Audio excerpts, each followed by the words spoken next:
The blade hit the workbench so hard the iron tongs jumped off their hook and clattered to the floor. Emmett Morgan looked up from the bellows, sweat already running a groove down the side of his jaw, and found himself looking at a woman who filled the doorway of his borrowed forge like she had been built specifically to make him forget what he was doing. She was tall, a full hand taller than most men he knew, with the broad shoulders and green-tinged skin of orcish blood, and she wore fitted warrior's leathers the color of charred heartwood, a closely laced bodice that followed the curve of her torso, snug breeches tucked into knee-high boots, and a single braided cord of wolf sinew that crossed from her left shoulder to her right hip, holding a battered short-sword scabbard that was currently empty. Her dark hair was pulled back in a severe warrior's knot, but a few loose strands had escaped and lay across her jaw. Her eyes were the amber green of river shallows, and right now they were fixed on the broken sword she had just slammed down in front of him with the impatience of someone who expected things to happen quickly. "I was told you work iron," she said. Her voice was low, direct, carrying an accent that bent the vowels toward the eastern clans. "I need this blade reforged. Today." Emmett Morgan wiped his hands on his leather apron and picked up the broken sword. It had snapped about a third of the way down from the tip, a clean fracture that suggested the steel had been cold when she swung it through something solid. He turned it over, examining the grain, feeling the weight. The workmanship in the surviving portion was surprisingly fine. This was no crude raider's iron. Someone had put real skill into this blade once. "Today is ambitious," he said. "I'm not actually a smith." She stared at him. "You are standing in a forge." "I am borrowing a forge," he said, "because the smith who owns it is currently 2 villages east at a market fair, and I needed to hammer flat a bracket on my medicine cart before the whole axle gave way." He set the blade back on the bench. "I am a traveling healer. I know enough about metalwork to fix cart brackets. This," he tapped the broken sword, "is a different conversation." Something in her expression shifted. Not softening exactly, more like recalibrating. She looked at him more carefully, the way she might look at terrain she had misjudged. "A healer," she said. "Emmett Morgan," he said, and he did not extend his hand because he had a feeling she would find that strange, so he just nodded. "You have a name." A pause. "Rasha Stonefist." It was a Stonefist clan name. He knew the Stonefist clan, or rather, he knew of them. Every healer working the eastern borderlands knew of them, because the Stonefist clan had been the largest orcish fighting force in the Veth Valley campaign 18 months ago, and the Veth Valley campaign had been the kind of bloodshed that kept healers busy for a year afterward. The Stonefist clan had pulled out of the valley under terms that no one on either side fully understood, terms that had stopped the fighting but had satisfied nobody. There were people in every border town who were still furious about it, and there were people among the orcish clans who were apparently still furious about it too, given the way the borderlands had smoldered with raids and counter-raids ever since. This woman was Stonefist. She had shown up in a border town forge with a broken blade and a tight expression that had nothing relaxed about it. Emmett picked up the broken sword again. He was not a smith, but he was not quite a stranger to iron either. His father had been a country farrier, and Emmett had spent enough of his youth learning the basic language of metal to speak it in simple sentences. He looked at the fracture again. Clean break, fine grain. If he had a full forge at temperature, good coal, and the right tools, all of which were, inconveniently, present in this borrowed workspace, he could attempt a forge weld. He had done it once before, badly. The result had held for 2 years, so he supposed that counted. "I can try," he said. "No promises, it might not hold." "Why are you offering if you just told me you are not a smith?" "Because you clearly need it," he said simply, "and I am clearly here." He looked up at her. "Also, you look like someone with a serious problem and not enough time. I know that look." She held his gaze for a long moment. The afternoon light from the forge's open side panel turned everything amber and gold, and it caught her eyes and made them look almost exactly like the color of warm honey. "You are not afraid of me," she said. "Should I be?" Most men in this town have been avoiding the main street since I arrived. Well, Emmett said, pulling on his heavy leatherwork gloves, I have been inside this forge all afternoon trying to fix my cart, so I missed that performance. He turned to the coal bed and began working the bellows. You will need to tell me what happened to the blade, not for the story, for the metalwork. The way it broke tells me what kind of stress you put on it, which tells me how to fix it. She crossed her arms, which he noticed she did not do self-consciously, but rather as if it was her natural resting position, like she had long since decided that keeping her arms ready was a sensible way to live. I put it between a door bar and a lever, she said. I was trying to open a locked grain store. The door was iron-banded and I had no key. You used a fine sword as a pry bar. It was urgent. Why was it urgent? A pause longer than the others. The amber light moved as a cloud passed the open panel, and in the dimming she looked suddenly tired in a way that the straight posture and the crossed arms had been hiding. There were people in the grain store, she said. 2 families, humans. They had been locked in by the raiders who hit this settlement 3 days ago, and the bar was an iron slide that the raiders had spiked from outside. My blade was the only tool I had. She looked at the broken sword. It worked. The bar gave. I broke the blade. Emmett stopped pumping the bellows. He looked at her. She was not looking at him. She was looking at the forge fire with the flat, slightly distant expression of someone who had decided long ago that what they did simply needed to be done and did not require acknowledgement. He started pumping again. How many people? 11. 3 of them were sick from 2 days without water. Did you bring them to anyone? He kept his voice even, clinical, the healer's voice he used to keep people calm, but his hands were doing the pumping harder now. I brought them to the village elder's house on the north end. The elder has water and bread in some sense. I told him to get a healer. She paused. He told me there was a healer in the forge fixing a cart. The pause stretched. Emmett pulled his work gloves off. Show me where they are, he said. The blade will keep for 2 hours. She looked at him then, actually looked at him, and something moved in her expression that she clearly was not accustomed to showing. It was not gratitude exactly. It was more like the recognition of something she had not expected to find. You are leaving the forge, she said. I am a healer, he said. I was never just fixing a cart. He was already moving toward the door, lifting the satchel he kept on the hook by the water barrel. Come on, Rasha Stonefist. Walk fast. She walked fast. As it turned out, she walked faster than he did, and after the first 30 seconds she simply fell into step beside him rather than behind, which told him more than she probably intended. The village of Ashford Crossing was a border settlement of maybe 400 souls perched on the edge of what had been, 3 days ago, a reasonably peaceful stretch of the Veth Valley Trade Road.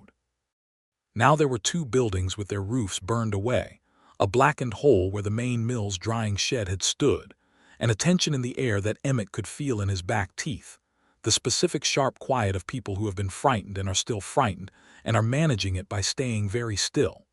Several people watched Rasha walk through the main street. Emmett watched the watchers. He saw the tight jaws, the hands near belt knives, the way 2 men standing by the water trough leaned toward each other and said something low. He saw one woman pull her daughter inside without a word. Rasha walked straight through all of it as if it were weather. He kept pace with her. When one of the men near the water trough stepped half a pace into the street as they passed, not quite blocking it, Emmett turned his head and looked at the man with the steady, unhurried expression he had learned in difficult rooms over 12 years of borderland medicine. She freed 11 of your people from that grain store, Emmett said, conversationally, as if he were mentioning the time of day. 3 of them need me right now. I would appreciate clear roads. The man stared at him. The man stepped back. Rasha said nothing, but her pace did not change, and the line of her shoulder was very slightly less rigid. The 11 survivors were in the elder's house, which turned out to be the most well-built structure in the village. Stone walls, solid roof, a hearth large enough to heat the 2 ground-floor rooms properly. The elder himself, a weathered man named Corvin with white hair and a bad knee, watched from the doorway as Emmett went to the 3 sickest people and started working. 2 of the 3 were dehydration, straightforward. The third was a boy of about 20 with a wrist that had been crushed under a falling shelf when the raiders hit. The bone was cracked, the swelling was bad, and it had gone 3 days without being set. That one took time and hurt the young man a great deal and required Emmett to be very sure of his hands and his will, because setting a badly swollen fracture without the patient moving required both. He had Corvin hold the boy's upper arm. He had the boy bite a piece of leather. He had Rasha, without asking her, hold the boy's shoulder. She held it with the steady, unshakable strength of someone who knew exactly what was needed, and she held the boy's gaze at the same time and said something quietly in orcish, a low, rhythmic phrase like a count or a chant, and whatever it was, it helped. The boy held still. The bone went in clean. After, when Emmett had splinted the wrist and the boy had been given water and a blanket and had fallen into the specific exhausted sleep that comes after pain finally stops, Emmett sat back on the edge of the hearthstones and breathed. Rasha was crouched against the far wall, watching him with that amber-green steady gaze. "What did you say to him?" Emmett asked. "The phrase you used." "It is a focusing word," she said. "Warrior's training, when you must hold yourself still through pain. You give your mind a rhythm to follow. Does it work for you?" "Mostly." Emmett looked at his hands. The knuckles were raw from the force of the setting. He flexed them slowly, checking the movement. "What was the raid about?" he said. "The one 3 days ago." The quality of her stillness changed. "Raiders come for grain and coin in the borderlands," she said carefully. "Yes," Emmett said, "they do. But the timing of this one 3 days after the 2nd anniversary of the Veth Valley Treaty, hitting a crossing settlement, and you being here 2 days later with a broken blade, that is not random raiders after grain." She was looking at him very differently now. "You are smarter than you look," she said. "Most people are," he said. "Tell me the real story, Rasha." The fire crackled. Outside, the light was sliding toward late afternoon, and the low wind that came down the valley in the evenings was beginning to move the smoke still rising from the burned mill shed. The elder, Corvin, had gone into the other room and pulled the door closed with the careful discretion of a man who had learned that some conversations needed walls. Rasha unfolded herself from the crouch and sat properly on the floor, leaning her back against the stone wall, and for the first time since she had walked into his forge, she looked like a woman who was carrying something very heavy and was thinking about setting it down. "The raid was a message," she said. "Not random, targeted. They hit this village because it sits on the junction of the Eastern Trade Road and the Veth River crossing, which makes it the natural staging point for any force moving east." She paused. "Someone is moving east, a human warband not sanctioned by any lord I can name, under a commander called Drevak. He is building toward the Stonefist clan's winter camp." Emmett was quiet for a moment. "And the message was what?" "That the Stonefist clan cannot expect help from border settlements. That the settlements will be punished if they shelter us or trade with us. That is an act of war preparation," Emmett said. "Yes, and you are here because—" "I am carrying a treaty document," she said flatly. "A real one, written by the Stonefist War Mother and the Lord Governor of the Eastern Reaches, 2 seasons ago in secret. It formalizes the terms that ended the Veth Valley campaign and establishes a mutual border. If it reaches the Lord Governor's seat at Vethmark Keep, it gets ratified and becomes binding law. If it does not reach Vethmark Keep, Drevak has enough backing among the border lords to restart the war on terms that favor him." Emmett sat very still. "You are carrying a peace treaty through territory that someone is actively setting on fire to stop you," he said. "In simpler words, yes. And the blade you broke was your main weapon." "Yes. And you came to the only available forge for 30 miles in any direction." "Yes." The fire crackled again. He looked at her, at the exhaustion she was carrying behind the straight back, at the bruising he had only just noticed along her left forearm, at the way her right boot had been relaced in a hurry with a cord that did not match, suggesting she had taken it off recently to deal with something she did not want to talk about. "How long do you have before Drevak's force moves?" he said. 6 days, perhaps 7 at most. "And Vethmark Keep is how far?" 4 days by road, 2 by river if you have a fast boat. "There is a river trading post at Millhaven," Emmett said. "Half a day south. I know the boatmaster. His name is Guard Pellin. He owes me a medical debt that he's been trying to pay back for 3 years, and he has a grain barge that moves fast when it's empty." He paused. "My medicine cart is small but solid. The road to Millhaven is passable." Rasha stared at him. "You would do this," she said. It was not quite a question. "The alternative is you walking south alone with no weapon and a document that at least one armed force wants to intercept," he said. "How many people know you are carrying it?" "Too many." "Then yes," he said, "I would do this, and we start by finishing your blade." They went back to the forge in the last of the daylight, and this time the main street was a little less hostile. Word had moved through Ashford, crossing the way village words move, quick and inevitable. And by the time they passed the water trough again, the 2 men from before were gone, and an older woman was standing outside the elder's house with her arms full of folded bandage cloth, which she held out toward Emmett as he passed with the wordless generosity that borderland people offered when they had nothing else to give. He took it with a quiet thank you and put it in his satchel. In the forge, by lamplight and firelight, he worked. He was honest with himself about his limitations. He was not a smith, but he had an instinct for heat that came from 12 years of cauterizing field wounds and brewing medicines over open fire, and he understood pressure and patience, and he worked the blade with the same focused attention he brought to a difficult bone setting. Rasha stood across the bench from him. She did not hover. She watched. At some point, it might have been the 3rd hour, she started talking. Not about the treaty. About the Veth Valley campaign, which she had fought in from the 5th month to the last day, as a blade captain under the Stonefist War Mother, who was her mother's elder sister and the closest thing to a parent Rasha had known since she was 15. She talked about the smell of the valley after rain, the way the oak trees on the east ridge turned color before everything else, the strange beauty of a battlefield that had gone quiet. She did not talk about death with drama or weight. She talked about it matter-of-factly, the way a healer talks about wounds as a thing that happened and had to be dealt with. Emmett listened while he worked.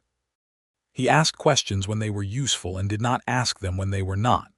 He told her at some point about the 12 years on the road, the markets and winter camps and village sick rooms, the loneliness of it, the way every place he ever stayed became temporary, the way he had stopped expecting to stay anywhere long enough to matter. He said it without self-pity, which was how he had learned to hold that particular truth. It was simply how things were.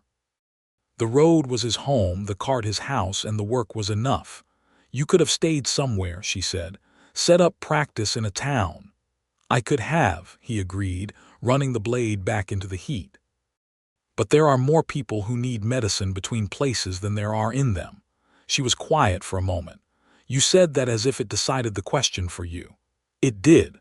You left the comfortable path because you calculated that more good could be done on the harder one," she said, and there was something in her voice that was not quite admiration but was right next to it. "When you say it like that, it sounds more noble than it is," Emmett said. "Some days I just sleep in my cart in the rain and eat cold bread and wonder what I am doing." "That is what all soldiers say, too," she said, "between the noble parts." He looked up at her across the glowing metal. Her face in the forge light was extraordinary, the strong bones, the slight jut of her lower tusks, the amber-green eyes that caught everything and gave nothing away unless she chose to. She was watching him with an expression that was beginning to feel to him, like the way you look at something you did not expect to find and are not sure yet what to do with. He looked back at the blade. The forge weld took until the 3rd hour past midnight. When it was done, it was not the prettiest work.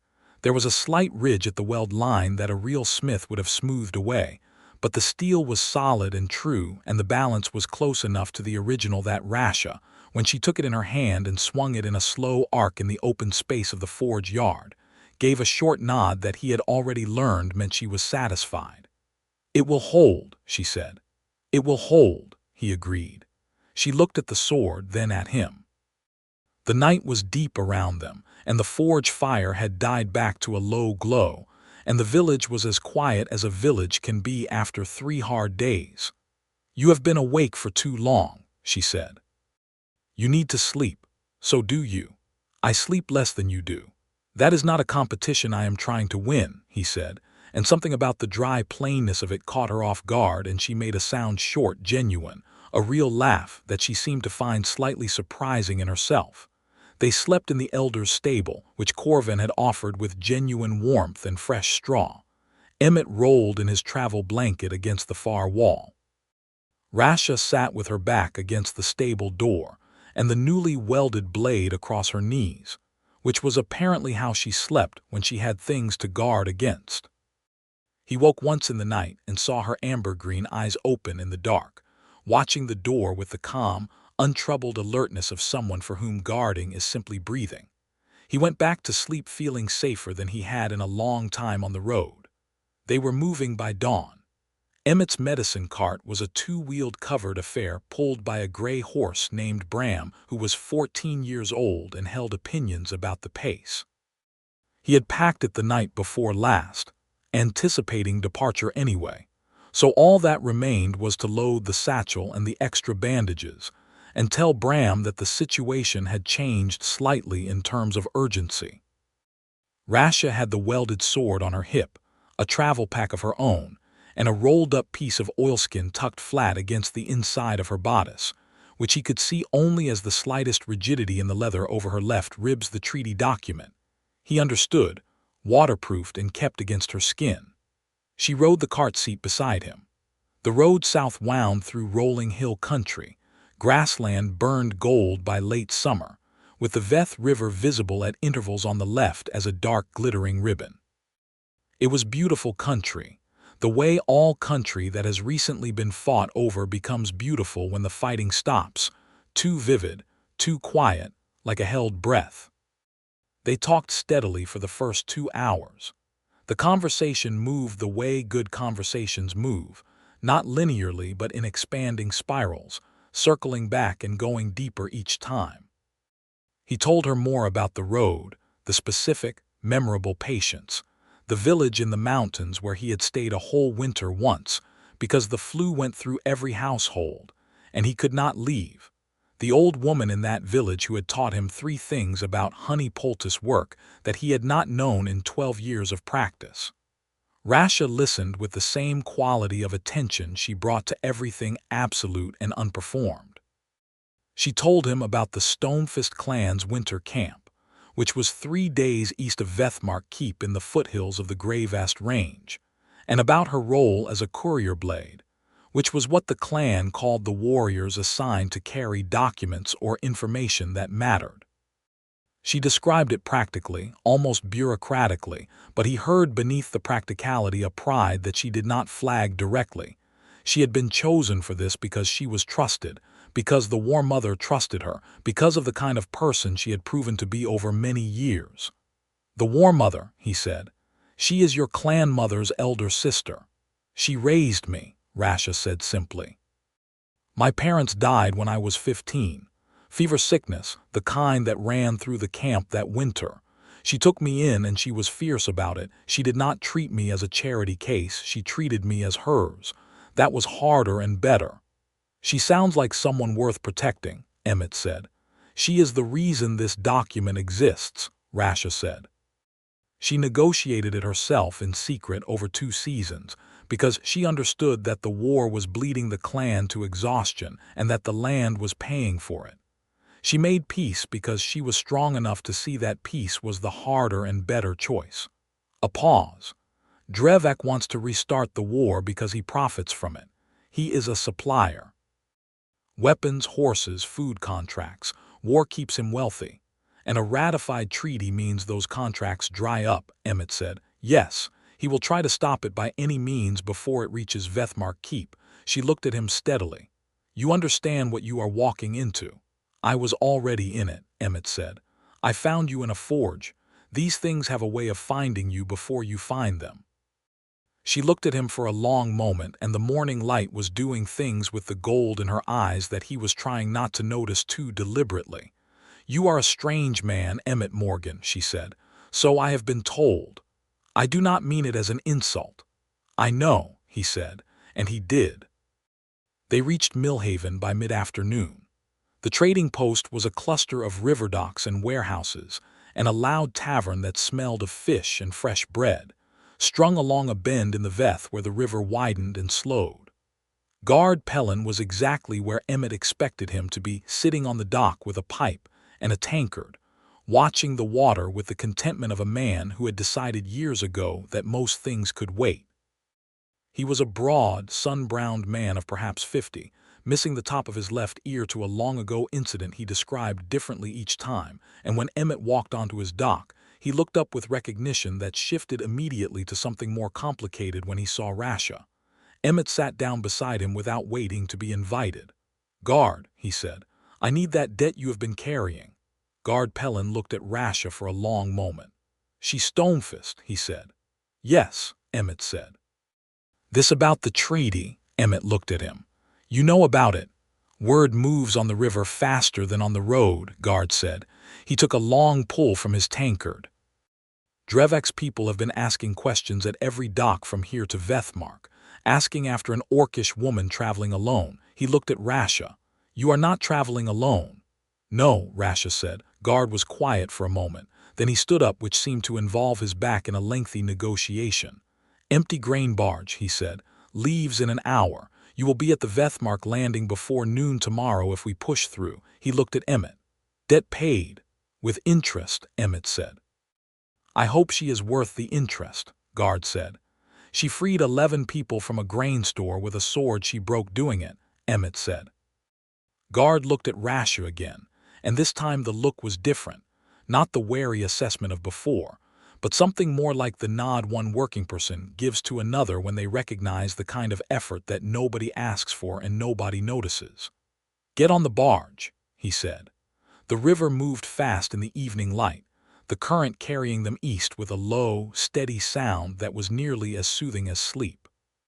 The grain barge was 60 feet of flat-bottomed river timber, reeking pleasantly of recent freight, with a small covered section amidships where 2 people could sit out of the wind.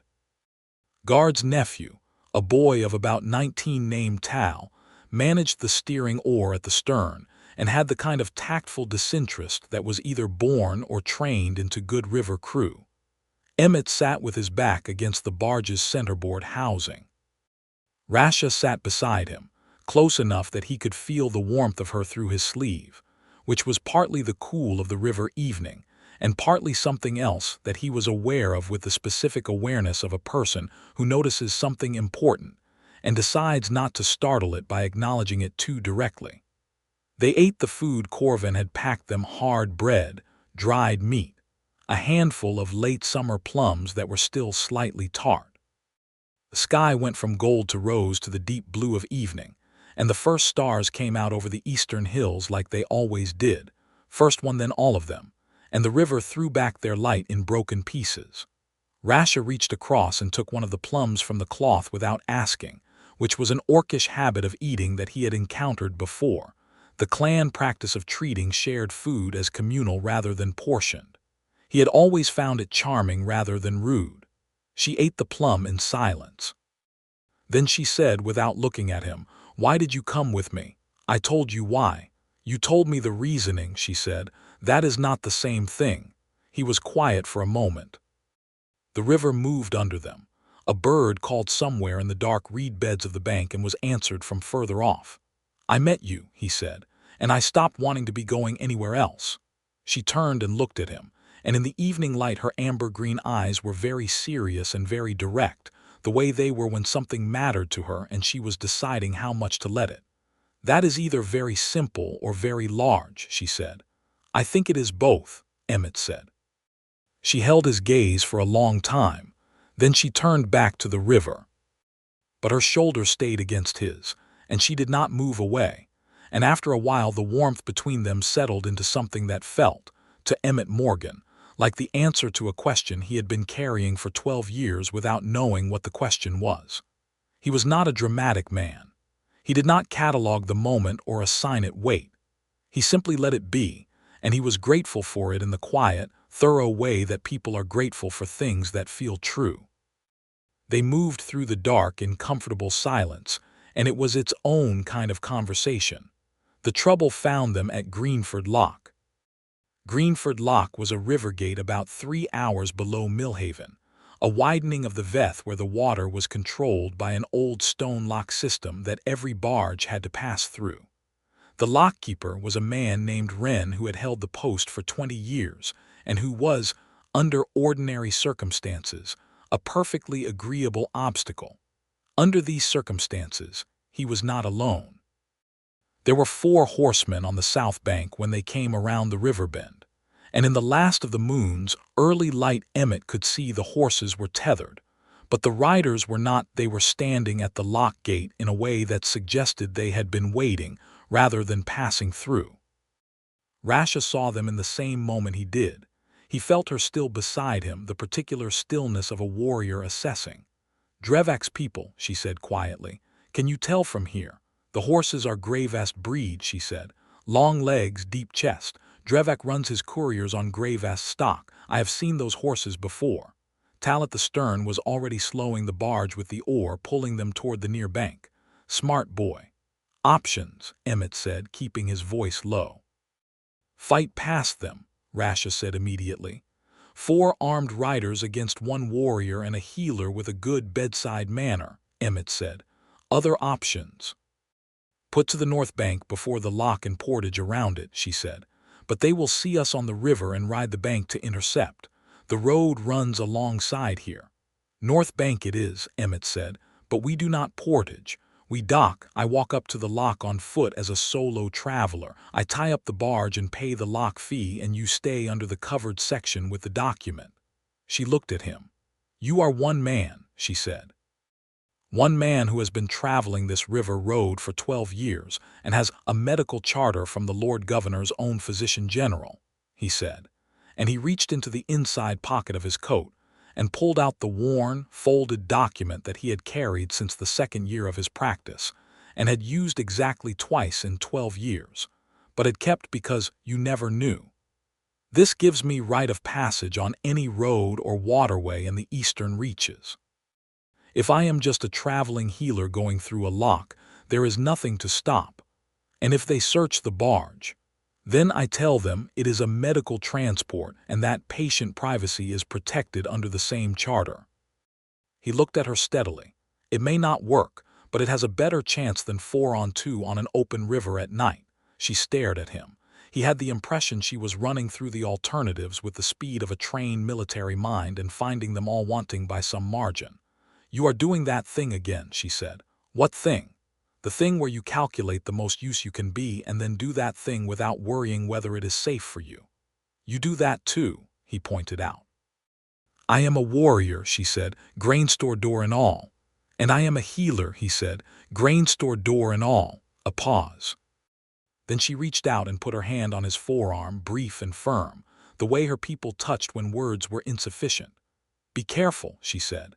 "Not for your own sake, I have seen you, but I would rather you were still here." He looked at her hand on his arm, then at her face, and something in him that had been held carefully in check since the forge fire and the midnight work and the shoulder warmth on the barge went very warm and very still. "I will be here," he said. He climbed off the barge at the near bank, straightened his coat, and walked up the lock road with his charter in his hand, and 12 years of practice walking through difficult rooms behind him. The 4 riders watched him come. They were big men, well-equipped, wearing the kind of travel gear that spoke of money without uniform. Drevak's people, hired rather than sworn. One of them, the biggest, stepped into the road as Emmett approached. "Lock is closed," the man said. "Lockkeeper says it is open," Emmett said, and he said it in exactly the tone of a man who is certain about the fact and is only providing the information because it seems to be needed. "Emmett Morgan, traveling physician, Eastern Charter. I have a barge at South Tie-Up needing passage through to Vethmark." He held up the charter without flourishing it. "Medical transport. Who are you carrying?" "Sick patients," Emmett said. Dehydration cases from the Ashford Crossing incident 3 days past. I am sure you heard about it.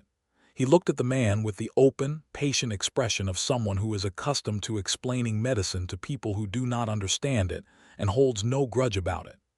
If you need to inspect for customs, the charter specifies non-interference with patient transport, but I can have the lockkeeper document the inspection if that helps your record keeping.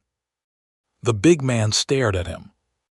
There was a specific kind of stare that people gave Emmett when they were trying to find the angle and not finding it, because there was no angle, just a man with a piece of paper and a very steady voice. If there are patients, the man said, then someone else is on that barge. My assistant, Emmett said, stays with the patients. He met the man's eyes, and if there was something happening behind his own calm, he had had enough practice that it did not reach the surface. I can have the lockkeeper come out if you need an official witness to the charter. He knows me. I have been through this lock before. Or you could let me pay the toll and get my patients to the Vethmark Hospital before morning, which is the outcome the charter is specifically designed to facilitate. A long silence. The man looked at his companions. They looked at each other with the lateral communication of hired work checking consensus without speaking. Go through, the big man said. Emmett thanked him, paid the lockkeeper, walked back to the barge with even steps, and did not allow his hands to shake until they were through the lock and around the next bend, and Rasha emerged from the covered section and looked at him with her amber-green eyes and an expression that was fierce and complicated. That worked, she said. It does sometimes, he said, and then his hands finished shaking. She watched him without comment while the shaking ran through his hands and he held them flat on his thighs and waited for his body to catch up to his resolve. When it had, she said, "You were frightened." "Very," he said, "and you did it anyway." "You are carrying something that matters," he said. "That was not a complicated decision." She looked at him for a long time. The night river moved around them, dark and cold and indifferent, and the stars turned slowly overhead. And Rasha Stonefist looked at Emmett Morgan with an expression that he could not entirely read, but that did something to his chest that he had no medical terminology for. Then she leaned forward and kissed him. It was not tentative. She was not a tentative person. It was warm and deliberate and entirely certain, the way she did everything, assessing, deciding, acting without hesitation. And his whole body went very still for one stunned second. And then he kissed her back with all the feeling he had been holding careful for 3 days. And it was brief and it was not brief. And when they separated, she held his face in her large hands for a moment and looked at him the way she looked at things she was deciding to keep. "There," she said quietly. "There," he agreed, because no other word was available. Tal at the steering oar was staring very intently at the far bank and would continue to do so for the rest of the night, with the impeccable professional blindness of good river crew. They arrived at the Vethmark landing in the gray pre-dawn, when the river was silver and the town was just starting its first noises. A dog, a cart, the ring of an early forge somewhere in the upper streets. The Vethmark keep sat above the town on a limestone bluff, its flags just visible in the early light, and it was far and high and official-looking in the way that things you need urgently often are. Guard's debt was paid. Emmett thanked Tal with coin, and the young man took it with a grin and absolutely no acknowledgement of anything he might have seen on a dark barge between a healer and a warrior. Good river crew. Rasha stood on the dock and looked up at the keep. He stood beside her. "We need to move fast," she said. "If Drevek's riders push through the night, they can be here before midday." "Then we go up now," Emmett said. "The keep's gate guards will not let me through without papers," she said, and her voice was careful and even, without bitterness, just stating the fact of a world that processed orcish faces with a particular kind of delay. An orc woman at the keep gate asking for the Lord Governor. "They will hold me at the outer yard for an hour while they decide whether to bother someone." "Then I go first," he said. "My charter gives me access to the keep physician. I know this building. I have been inside twice medical consultations. The physician is a man named Harlow Fenn. He is reasonable. He knows me. I get to Fen. Fen gets us to the Lord Governor's secretary, and we present the document through a channel that already has credibility. Rasha thought about it for 3 seconds. That is the better path, she said. But if Drevak's people are already in town, they will be watching the keep gate. Then you need to not look like someone trying to sneak in, he said. You need to look like someone who arrived openly with a traveling physician and has every right to be here. She raised an eyebrow. Walk with me, he said. Beside me, not behind, not separate. We walk up to the gate together, I present the charter, I explain you are my associate, and we go through. He looked at her. You have been traveling through hostile territory alone for days. You are not alone now. The thing that moved in her face at that was not something she tried to manage away. It was open, and it was real, and it made her, already extraordinary, look like something close to a force of nature wearing a human-sized expression. Emmett Morgan, she said. Rasha Stonefist, he said. Walk fast, she said. They walked up through the waking town side by side, and the morning light grew around them, and the keep gate came closer, and when they were 50 paces from it, the thing they had been worried about announced itself. There were 6 riders in the square at the foot of the keep road. Not 4 as at the lock 6, and they were not trying to look casual. They were positioned across the road with the specific geometry of people who intend to be an obstacle. Emmett counted them as they walked. 6 riders, all armed. A crowd of market morning people beginning to notice, pulling away to the edges of the square. The keep gate visible at the top of the road, 2 guards watching from 50 yards up. Rasha's hand went to the hilt of the welded sword. No, Emmett said quietly. 6 men, she said. 200 people watching, he said. Keep gate guards. This is not a back road at midnight. This is a Lord Governor's market square in the morning. He looked at her. If they take an action here in public in front of gate guards, they are declaring against the Lord Governor openly. Drevak is not ready for that yet. If he were, he would not be sending riders to stop you. He would be moving his force. He is trying to stop the document quietly. She processed this in the 2 seconds they had while covering the remaining ground. So we do not stop, she said. We do not stop, he said. The riders closed the gap. The lead man, a different face from the lock, broader and better dressed, someone closer to Drevak himself, put his horse across the road directly in front of them and looked down. Physician, the man said, you are traveling with a Stonefist blade captain. The keep is not accepting messages from orc clans at this time. The Lord Governor's keep accepts messages from anyone holding a treaty document under his own seal, Emmett said, and his voice was carrying now. Not loud, just clear, in the way that a voice carries in an open space when it has something worth saying. The morning crowd was very quiet. The gate guards at the top of the road were watching with the full attention of people beginning to understand that their job might be about to become complicated. I have a medical charter from the Lord Governor's Physician General, and my associate is carrying a document from the Stonefist War Mother. We are going through this gate. The lead rider looked at Rasha. The document she is carrying belongs to people who have no standing here. The Lord Governor put his seal on that treaty himself, Rasha said. Her voice was even, but it was loud enough to carry to the gate, loud enough for the whole square to hear. I am returning his property. If your employer is willing to say openly, in this square in front of witnesses and gate guards, that he is preventing the Lord Governor's own treaty from reaching his hands, then say it. Say it loudly so everyone here can hear. The silence in the square was absolute. The lead rider's jaw was tight. And then one of the gate guards at the top of the road was moving, not walking, actually moving with purpose, coming down the road toward the square, and behind him came a second guard, and then a third, because gate guards of a Lord Governor's keep do not sit quietly when there are armed riders blocking the public road below them. The lead rider made a calculation.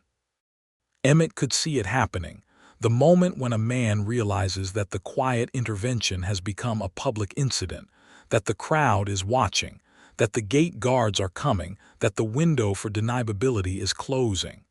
The rider pulled his horse aside. He did it like it was a choice, which it was, not a gracious one. They walked through. The gate guards met them halfway and Emmett presented his charter without drama, and the guards, two of them young, one older, all looking between Emmett and Rasha with the assessment of people trying to determine what they are dealing with, read the charter and looked at each other, and the older one said, "Physician Fenn is in the keep. I will send word." "Thank you," Emmett said. Rasha did not look back at the riders in the square.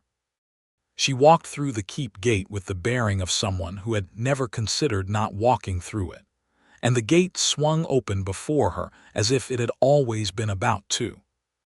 Physician Fenn was a small, precise man of about 60 with gray eyes and the careful habits of someone who had spent 4 decades cultivating the trust of powerful people without becoming one himself. He knew Emmett, and he greeted him with genuine warmth. And when Emmett introduced Rasha and explained, in the spare, factual language of someone who knew how to communicate urgency without panic, what she was carrying and what was riding on it, Fenn was quiet for a moment. Then he said, "The Lord Governor is at breakfast. Follow me." What happened over the next 2 hours was the kind of thing that happens when bureaucracy meets necessity and necessity wins on points.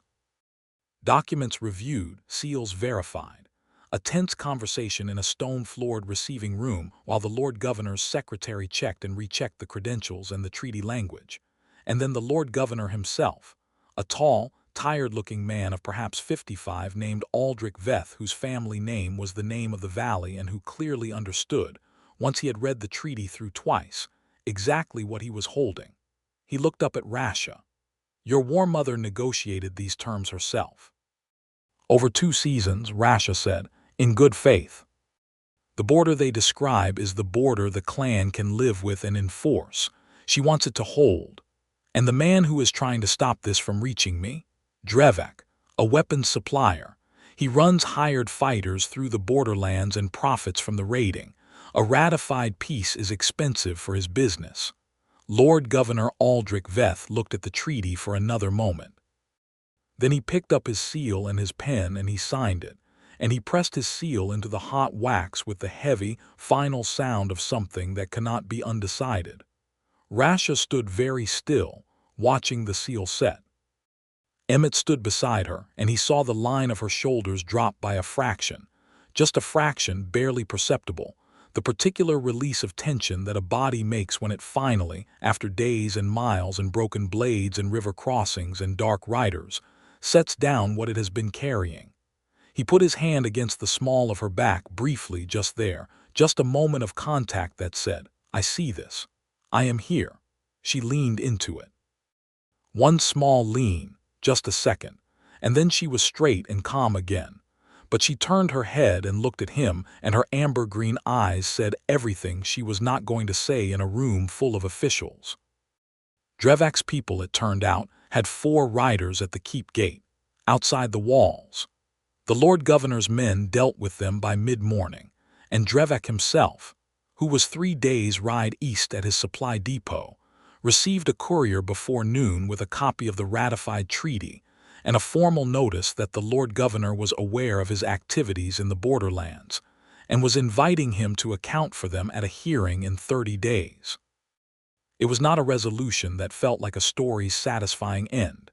It felt like the messy, real end to a real thing, where the monster is inconvenienced rather than destroyed, where the paperwork matters as much as the sword, where the victory is a document sitting in a stone room with a wax seal on it.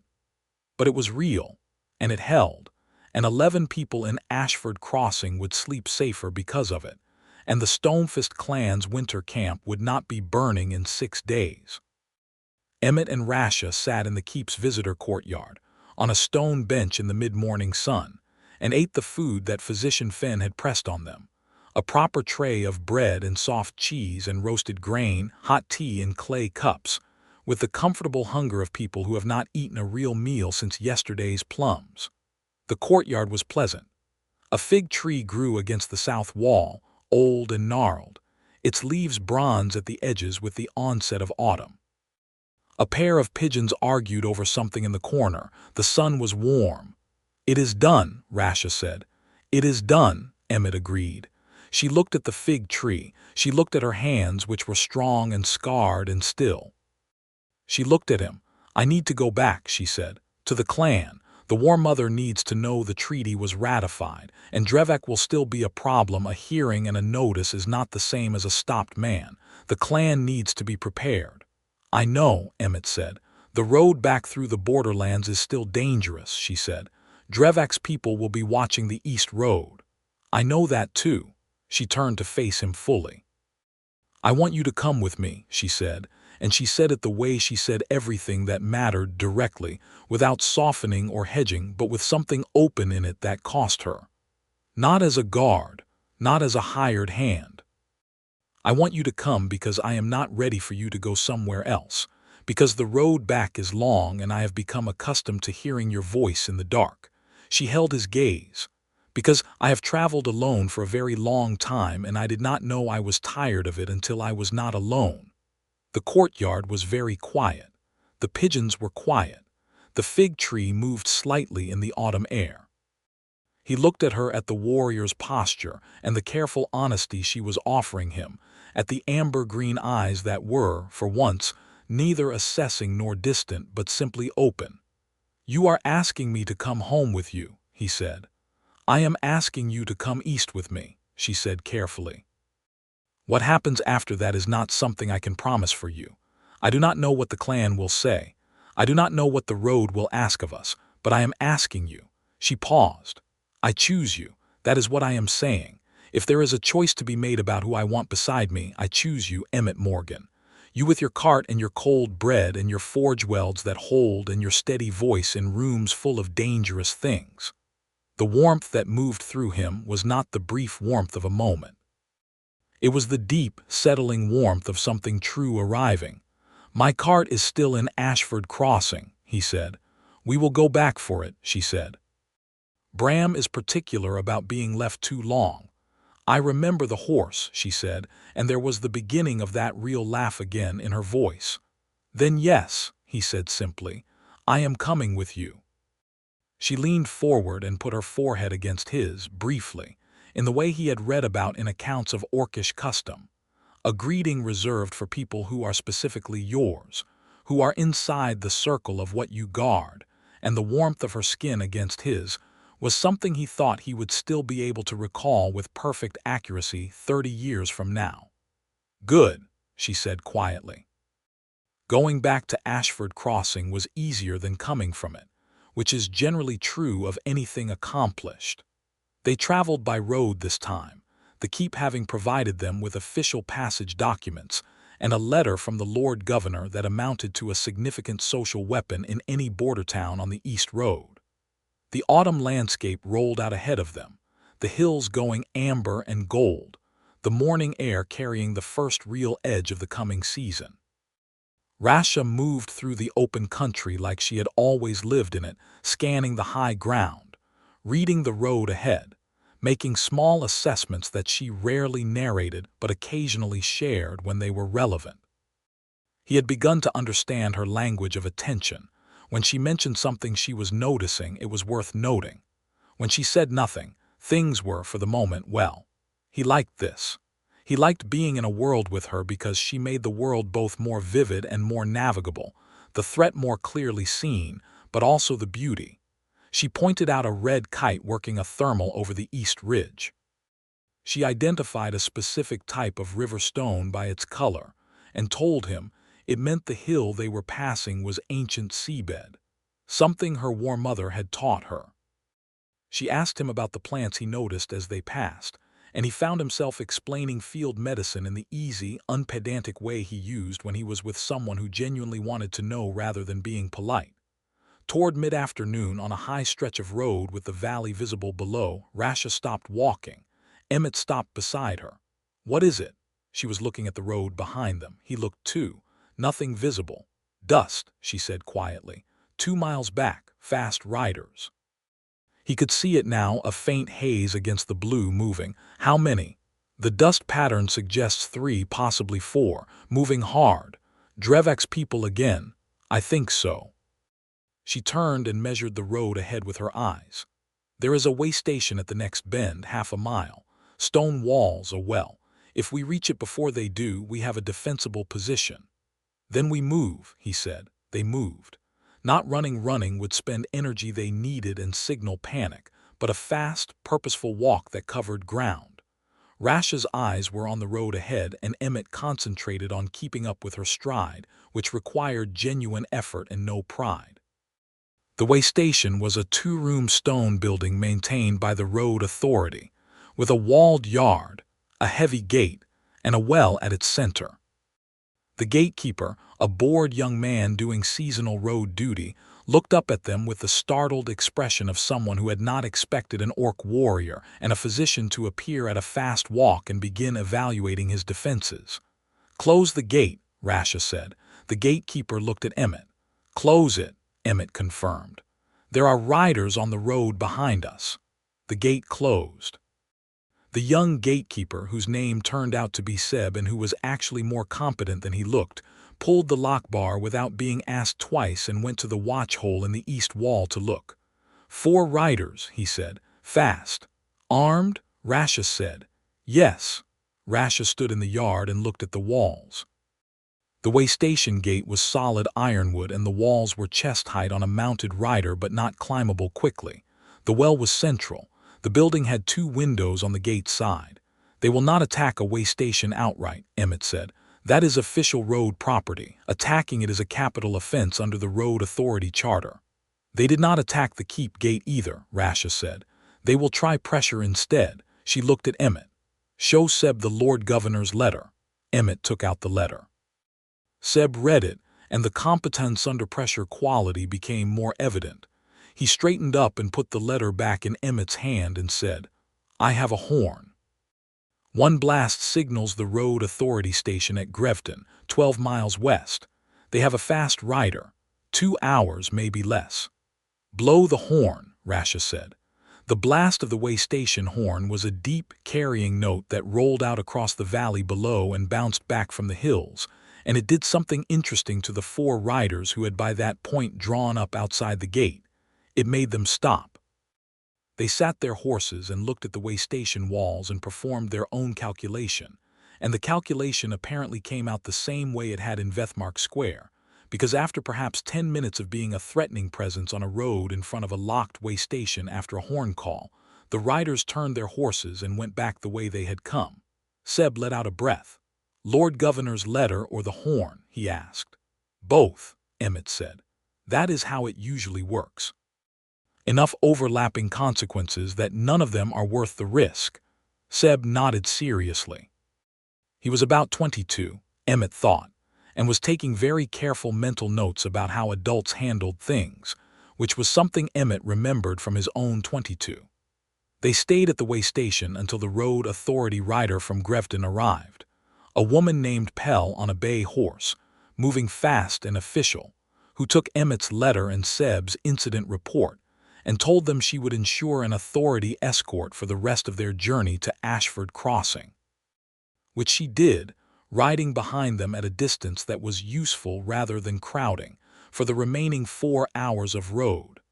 Ashford Crossing was quieter than it had been. The burned mill shed had been cleaned up, the timbers cleared, the hole already half filled with new foundation stones that someone had begun laying. The forge was open again. The smith had returned from his market fair and was working in the late afternoon, the sound of the hammer going out over the village with the ordinary music of useful work. Bram was in the elder's stable, considerably displeased with the whole situation, and Emmett spent a proper 20 minutes making sincere apologies with grain and attention before the horse decided to forgive him. Rasha watched this with what he had come to recognize as her way of finding things worth a careful look, the slight settling of her stance, the quiet attention she gave to things that interested her. "He is a very particular horse," she said. "Yes," Emmett said. "We suit each other." She smiled at this, a real one, the rare kind that changed the whole country of her face, and he felt it land in him like something landing home. The 11 survivors were doing well. The young man with the broken wrist was up and walking, the arm splinted and slung, looking pale but genuine. The dehydration cases had recovered cleanly. Corvan, the elder, pressed Emmett's hand with both of his, and said something about debt that Emmett deflected, as he always deflected such things, because the work was the work and debt had nothing to do with it. That evening, in the elder's yard, with the fire built up and a pot of stew circulating between the survivors and the waystation rider and Corvan's household, Emmett and Rasha sat side by side on a bench and ate their first properly cooked meal since before the river. The stars were very clear and the night was cool, and the season was turning in the air. You could feel autumn coming in the way the cold came not from above but from the ground, rising up through the stone of the bench. Rasha had her shoulder against his, which was how they had been traveling, and he was aware that it had become natural rather than noticed, the way you become aware of a habit only when you think about stopping it. "When do we leave for the East Road?" he said. "Tomorrow morning if Bram is agreeable," she said. "Bram is never entirely agreeable," he said, "but he can be persuaded." She was quiet for a moment and then, "The Stonefist winter camp. It is in the foothills. Not a permanent settlement, we move twice a year with the herds, but it is substantial. There are good healers in the camp, but they are stretched with the aftermath of the campaign." She paused. "There would be work for you." He heard what she was not quite saying. "You are thinking about the long term." "I am," she said carefully. "I am asking whether you are." He turned to look at her. In the firelight she was beautiful in the specific way that things of genuine substance are beautiful, not decorative beauty but structural beauty, the beauty of something built to last. "When you came into my forge," he said, "or the forge I was borrowing, technically." "Technically." He smiled a little. "You slammed a broken blade down and told me it needed to be done today, and I thought, this is a woman who has a very clear sense of what matters and no patience for anything that does not." He paused. "I have been on the road for 12 years. I have been useful in a lot of places. I have never been in a place and thought, this is where I want to stay." He looked at her steadily. "You make me want to stay." The fire crackled between them and the stars turned above, and Rasha Stonefist looked at Emmett Morgan with her amber-green eyes and her fierce, careful heart, and the openness that she only showed to the things she was decided about. "You said that simply," she said. "It is a simple thing," he said. "The most important things usually are." She put her hand over his on the bench, large and warm and certain, and held it. They left the following morning under a sky turning from gray to gold, Bram pulling the medicine cart at his usual principled pace, Rasha walking beside the cart rather than riding it because she said she thought better on her feet. The road east was long and the borderlands were wide, and autumn was coming in behind them like a slow tide, and neither of them was in a hurry exactly, but they moved with the purposeful pace of people who know where they are going. 2 days east of Ashford Crossing, they crossed the river at the Gravest Ford, where the water was cold enough to make Bram vocally resentful, and climbed into the foothills country that was Stonefist clan territory. The land changed here, the rolling border grassland giving way to heavier forest, pine and ash and old beech, the ground rising, the air sharpening. It was rugged and real and beautiful in the way rugged, real things are beautiful when you are not afraid of them. Rasha's bearing changed as they climbed. Not tensing, the opposite. Something in her settled, the way the land itself settled into its own bones the higher they went. This was her country. He could see it in her. "It is different up here," he said. "Yes," she said. "You can feel it. Something," he said. "The air maybe, or you." She looked at him sideways with a slight smile. "Me. You look like someone arriving," he said. "Not traveling." She was quiet for a moment, looking at the forest ahead, and then she said, "I have been a courier for 3 years. Always moving, always between places. This is the first time in a long time I have felt like I am coming home rather than returning to a camp." He understood the difference between those two things.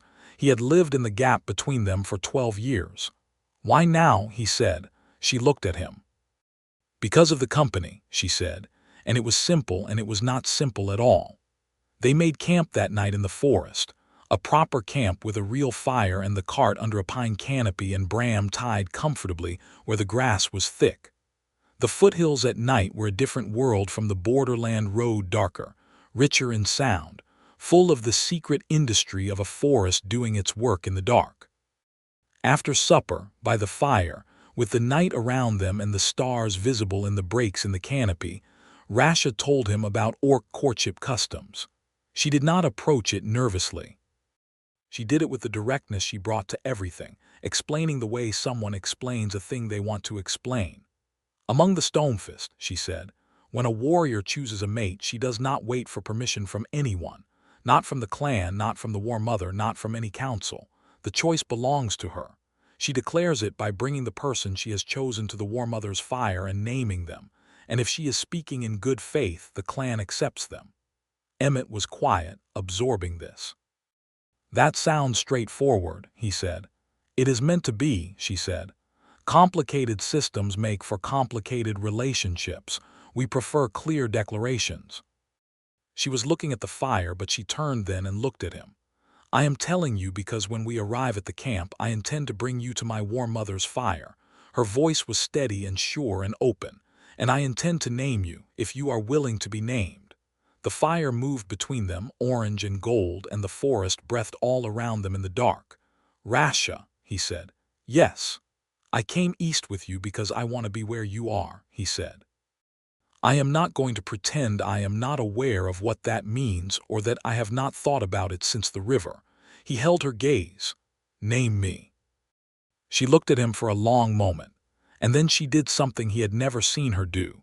She put both hands on his face, the way she had in the river dark, and she kissed him with the full, deliberate warmth of someone who is not testing any more but declaring. And he kissed her back with everything that he was, 12 years of roads and cold bread and useful work and quiet loneliness, and the specific bone-deep relief of finally arriving somewhere that was his. When they separated, they stayed close, foreheads together, breathing together in the quiet particular to a forest that has decided to give two people a moment. Emmett Morgan, she said quietly. Mine. Yours, he said. Around the fire, the night was very peaceful. The Stonefist winter camp was 300 souls, hide tents and longhouses arranged with the specific intelligence of people who have been moving and surviving in difficult terrain for generations, set in a broad clearing below a limestone escarpment that sheltered it from the north wind. There were cook fires and storage racks and the sound of children, which he was careful to note as background detail only, the ordinary texture of a living camp, and war horses on a long picket line, and warriors doing morning work in the yard, and the whole tremendous ordinary vitality of a clan community going about its life. They came down out of the trees at mid-morning, Bram pulling the cart, Rasha walking ahead, and the camp saw them first as movement in the tree line and then as known. The watchers called down, and by the time they reached the camp perimeter there was already a gathering warriors who knew Rasha, people who had been waiting for her return, a ripple of recognition and relief moving through the crowd. And through the crowd, from the largest of the longhouses, a woman came. The War Mother of the Stonefist clan was not what Emmett had expected, though he had not formed a clear picture to disappoint. She was tall as Rasha, older by perhaps 30 years, with white showing at her temples and scars on her forearms that spoke of a life that had made her rather than decorated her. Her eyes were the darker green of deep forest, and they moved from Rasha, who she looked at with a warmth that the face tried to stay formal and mostly failed, to Emmett, where they paused with frank assessment. Her name was Rasha Stonefist, and she had negotiated a peace treaty over 2 seasons in secret, because she was strong enough to make the harder choice. Rasha walked to her and they held each other's forearms in the warrior's greeting, and then they leaned their foreheads together briefly, and Emmett saw the War Mother close her eyes for just a second with the specific relief of someone who has been trying not to be afraid and can finally stop. Then Rasha Stonefist straightened and looked at Emmett again. War Mother, Rasha said, stepping back to Emmett's side. I bring you word that the treaty was ratified. The Lord Governor's seal is on it. Drevak has been formally notified and will face a hearing before the border lords. She paused. And I bring someone. I can see that, Mora said. Emmett Morgan, Rasha said, traveling physician. 12 years on the Eastern Road. He repaired my blade at a forge in Ashford Crossing and then did not stop until the treaty was in the Lord Governor's hands. She paused, and the next words were the formal words, the declaration. I bring him to your fire and I name him mine, if he will stand with me. I will stand with her, Emmett said. He said it simply, without performance, looking at Mora Stonefist with the same steady calm he had used at the keep gate, and the Greenford lock, and every difficult room in 12 years of borderland medicine. Not because he was fearless, he was actually quite thoroughly aware of the weight of what he was saying, standing in the middle of a war camp being assessed by a woman who had commanded battles. But because it was true, and he had learned long ago that true things, said plainly, had a particular kind of carrying power. Mora Stonefist looked at him for a long time. She looked at his hands, the healer's hands, scarred at the knuckles, precise in how they held themselves. She looked at the medicine cart. She looked at Rasha. You chose this man, she said. I chose this man, Rasha said. He went to the keep gate at night with one charter and his nerve, Mora said, and it was clear she had some form of information which did not surprise Emmett. A woman who had run a 2-season covert negotiation had ways of knowing things. 4 of them at the gate, Rasha said. He walked through. He walked through, Mora repeated, and something in her expression moved toward something warmer. And the blade I sent with you. Rasha drew the sword and offered it hilt first to the War Mother, as custom required when returning from a mission. Mora took it, turned it, found the weld ridge at the fracture point, and looked at Emmett. You did this, she said. Badly, he said. It held. I see that. She handed the sword back to Rasha, hilt first, the return that signaled mission complete. The forge weld is not beautiful, she said to Emmett, but it is solid. That tells me something about how you work. I try to prioritize function, Emmett said. Good, she said. The clan has healers. They are good people and they are stretched. We have needed someone who understands the borderland sicknesses, the eastern fevers, the treatment of field wounds. She held his gaze. Stay. Work. Learn our ways and teach us yours. A pause. My fire is yours to stand at, Emmett Morgan. Thank you, he said. Mora Stonefist looked at her ward, her daughter, by all the ways that mattered, and the formality went out of her face entirely for a moment, leaving something that was entirely human and entirely tender. You were gone too long, she said quietly. The road was long, Rasha said. I am back. You are back, Mora agreed. And she turned and walked back toward the long house, which was the War Mother's way of closing a public event and opening a private one, and the gathered camp began to move and talk and return to its business, the collective release of a community that has been holding its breath and can breathe again.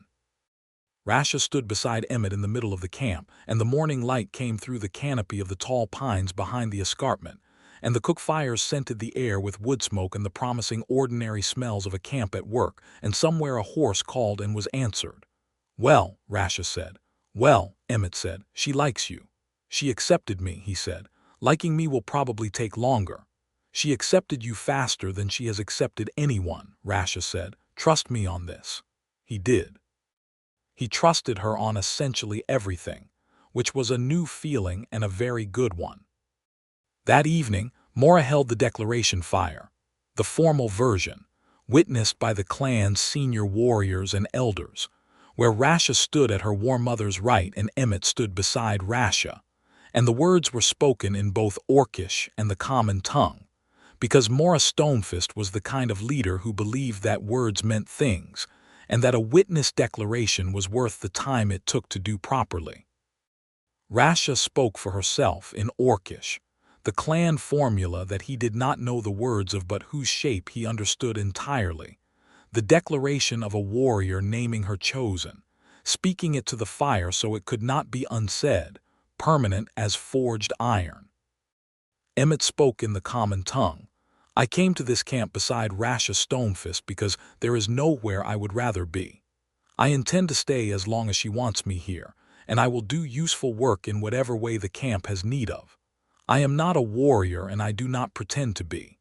I am a healer with a cart and a horse with opinions, and I choose Rasha Stonefist, and I am glad she chose me." There was a silence after this, and then a sound that started with the elder warriors and moved through the whole gathering. Not quite laughter, not quite cheering, something more personal than both. The sound of a community deciding to accept something because it was real.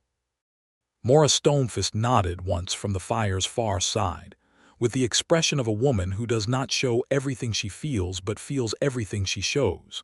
The fire burned high. Rasha turned to Emmett, and in front of the clan's fire and the autumn night and the stars coming out above the escarpment, she took his face in her hands and kissed him as if it were the most natural thing in the world, which, by now, it absolutely was. Later, much later, when the camp had gone to the particular quiet of a community settled for the night, they sat in the door of the hide tent that had been given to them. Her tent, proper and large, decorated with the painted symbols of her clan marks and the campaign tallies of a warrior who had been in the field a long time, and looked out at the last of the fire coals and the black-silver sky. Bram was on the picket line, in good company with the clan's horses, and appeared to have negotiated a satisfactory social situation without any input from Emmett. The medicine cart was parked carefully under the trees and had already attracted the attention of the camp's healers, who had come by in the afternoon with the respectful, immediately collegial body language of people recognizing a fellow professional. "You found your place," Rasha said. "I think I found it when you put the blade on my workbench," he said. She leaned her head against his shoulder. It fit with the ease of something that has been fitting for long enough that the body remembers it as natural. "You fixed the blade," she said. "It held." "It held," he said. "You are going to say that is a metaphor. It would be a good metaphor." "It is also just a fact," she said. "The blade held, the treaty held. 11 people are alive. The camp is safe for the winter." She paused. You, he said. She turned and looked at him in the dark, her amber-green eyes warm with the last of the fire coals, and the expression on her face was the one she had used from the beginning, the one that saw him directly, without the flattery of distortion or the cruelty of reduction, just clearly, the way you see things you are decided about. "You are not what I expected to find at a forge in Ashford Crossing," she said. "I was not expecting to be found," he said. "I was fixing a bracket." "You are still fixing things," she said. "You just have a larger workshop now." He laughed, and the sound of it went out into the night, and the camp was quiet and warm and safe around them, and the stars blazed overhead the way stars blaze in high country when there is no fog, no smoke, just clean cold air and light. He put his arm around her and she leaned into him with all her considerable warmth, and they stayed like that in the door of the tent for a long time, saying nothing, because there was nothing left to say that the silence did not already hold.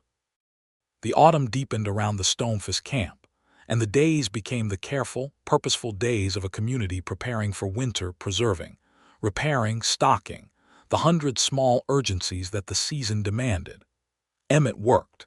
He worked hard, the way he had always worked, and the camp healers worked with him, and he learned their methods and they learned his, and between them they did good work on the ailments that a 300-person camp in the foothills produces in the turning of a season.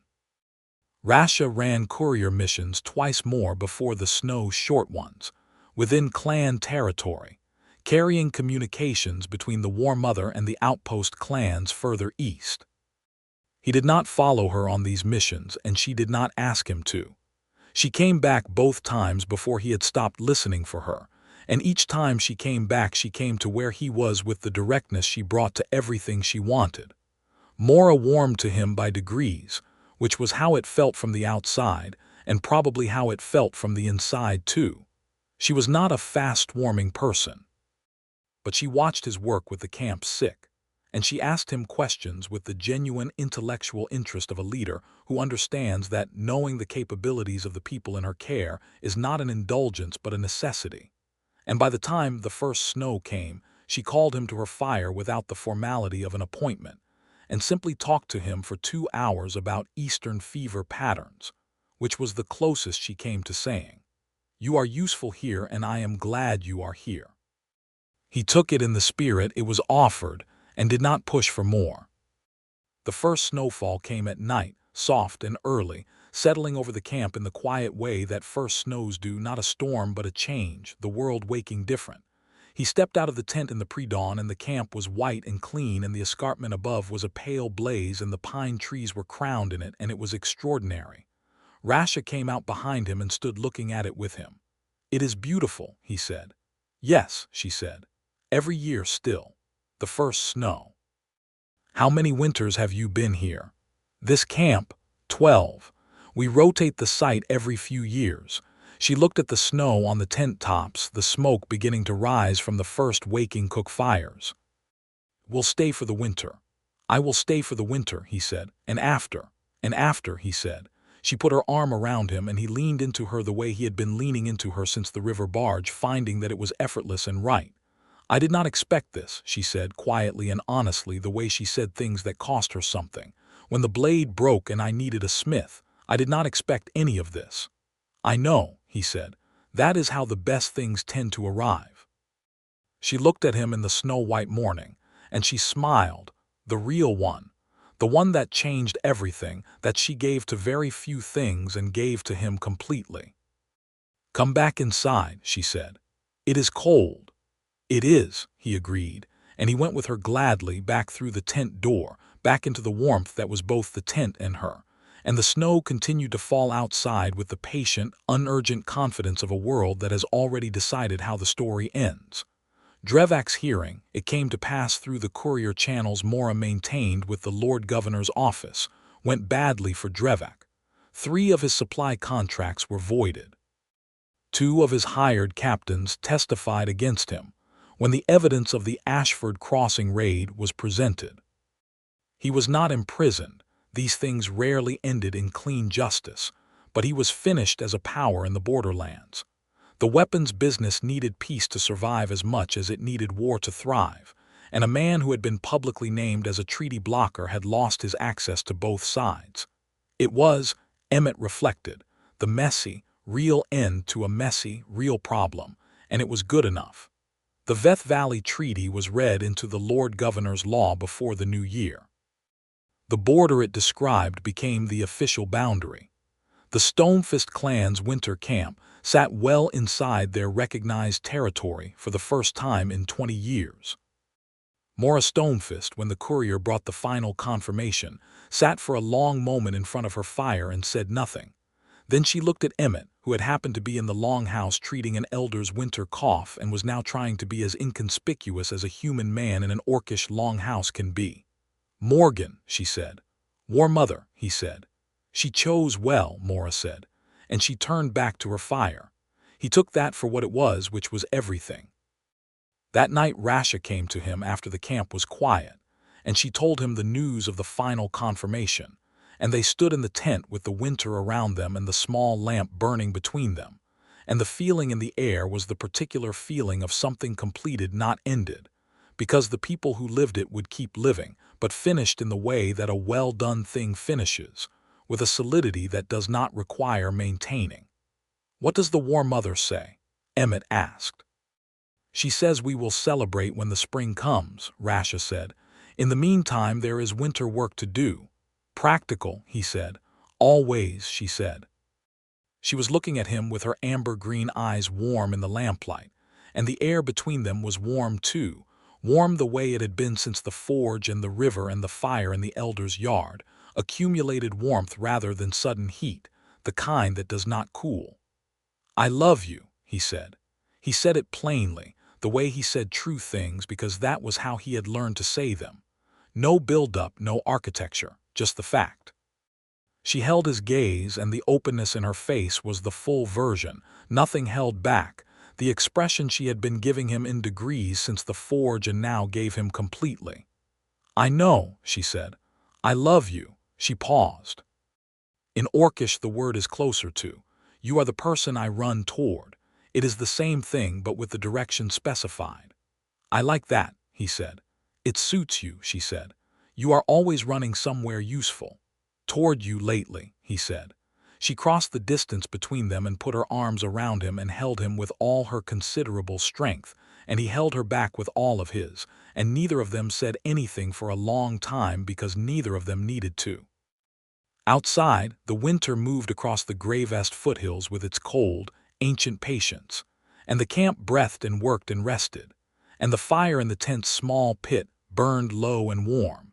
And Emmett Morgan, who had been on the road for 12 years with a medicine cart and a gray horse, and a charter from a physician general, and the specific, sustainable loneliness of useful people who keep moving because they cannot quite justify stopping, was home. He was home because of a broken blade and a borrowed forge, and a woman who had needed a smith and found something more useful instead, who had stayed for the conversation and then stayed for everything after.